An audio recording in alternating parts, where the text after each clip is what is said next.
বন্ধুরা আসসালামু আলাইকুম। আজকে দুপুরের আমাদের খাবার দেখেন আমরা কি খাচ্ছি। দুপুরে রুমে এসে কোনো তরকারি নাই, এর জন্য এটা ভাজা ভাত। তো তেলানি ভাতের ভিতর টমেটো কেটে দিয়েছি। আপু কি রান্না করছিস?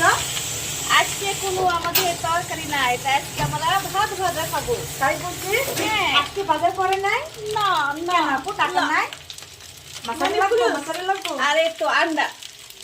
আচ্ছা আপনি ডিম ভাজি করেন, আমি ডিম ভাজিতে ভাত খাবো, ঠিক আছে? আজকে আমরা হালকা পাতলা খাবো, ঠিক আছে আপু? ঠিক আছে। দুপুরে খাওয়ার আজকে ভাজা ভাত কলেজা বোনা আর কলিজা ভুনা। ভাজা ভাত খেতে আমাকে অনেক ভালো লাগে, আর দেশে আমার মেয়ে তো ভাজা ভাত পেলে আর কিছু খাইতো না। তো আজকে এটাই আমাদের দুপুরে। আমি আপু কেমন হয়েছে আমার ভাজা ভাত? সেই টেস্ট, এত স্বাদ কাপু, সেই স্বাদ, সেই স্বাদ আপু, সেই স্বাদ।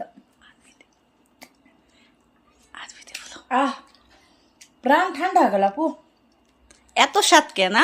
সেই স্বাদ আপু। হ্যালো গাইজ, আপনারা কি খাবেন? আমাদের বেশি বেশি শেয়ার করবেন, বেশি বেশি লাইক দিবেন, আমাদের মাঝে থাকবেন। আর খালে বলেন আমি আপনারা খাওয়াই দেই। আমার তো আর প্রেমিকার নাই, বুঝছেন? আমার কোনো মনে মানুষ নাই, কি করবো বন্ধু? আমার তো কোনো প্রেমিকার নাই, আমি কোনো রিলেশনও করি না, ঠিক আছে? যিনি আমার পছন্দ করবেন, আমার সাথে প্রেম করবেন রিলেট ভাবে, কোনো টাইম পাস না, তিনি আমার আপন নাম্বারে লক দিবেন, তার সাথে লক দিয়ে কথা বললে আমাদের পাবেন। Hello bye bye bye. আমাদের শয়তানি শোনো না। ভালো লাগে যে লাইক কমেন্ট সাপোর্ট করেন। Bye bye.